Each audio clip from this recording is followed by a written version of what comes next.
প্রিয় দর্শক আসসালামু আলাইকুম, মারিয়াম কিচেন থেকে সবাইকে স্বাগতম। আজকে আমি আপনাদের সাথে শেয়ার করব গ্রেট করা আলু দিয়ে খুব মজাদার চপ বানানোর রেসিপি।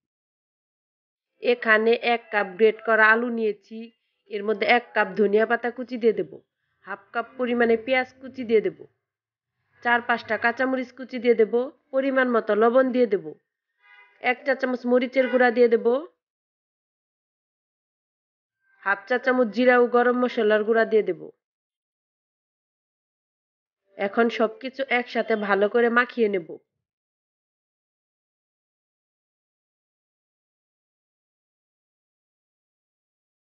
এর মধ্যে দিয়ে দেব পরিমাণ মতো চালের গুঁড়া। চালের গুঁড়া একবারে ঢেলে দেওয়া যাবে না, আস্তে আস্তে দিয়ে ভালো করে মাখিয়ে নিতে হবে।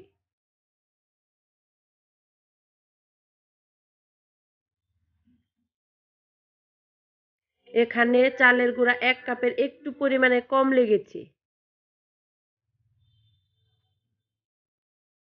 এখন সবকিছু ভালো করে মাখানো হয়েছে।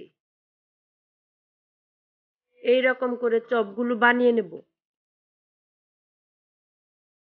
ভাজার জন্য চুলায় প্যান বসিয়ে মধ্যে পরিমাণ মতো তেল দিয়ে তেল গরম করে নিয়েছি। এর মধ্যে চপগুলো দিয়ে দেব। এ পর্যায়ে চুলার আঁচ মিডিয়ামে রেখেছি।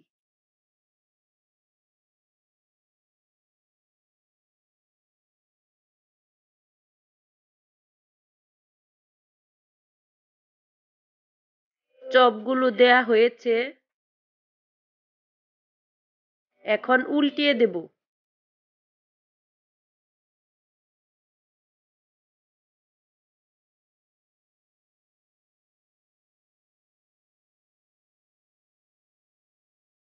এই রকম করে সবগুলো চপই উল্টিয়ে নিতে হবে।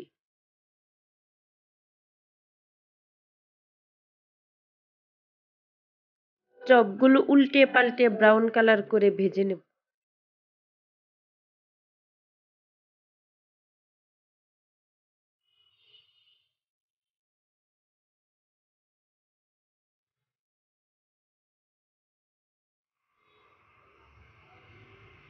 উল্টিয়ে পাল্টিয়ে ব্রাউন কালার করে ভেজে নিয়েছি।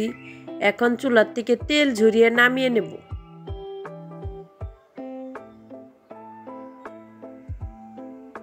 সবগুলো চপই নামানো হয়েছে। পরিবেশন করে দেখিয়ে দিচ্ছি এই চপগুলো দেখতে মাশাআল্লাহ কতটা লোভনীয় হয়েছে, খেতেও কিন্তু অনেক মজার হয়েছে। বিকেলে চায়ের সাথে এরকম করে চপ ভেজে আপনারা খেয়ে দেখবেন, একদম মুখে লেগে থাকার মতো। ভিডিওটি ভালো লাগলে লাইক দিবেন, কমেন্ট করে জানাবেন, বেশি বেশি শেয়ার করবেন। আজকে বিদায় নিচ্ছি, দেখা হবে পরবর্তী ভিডিওতে। খুদা হাফেজ।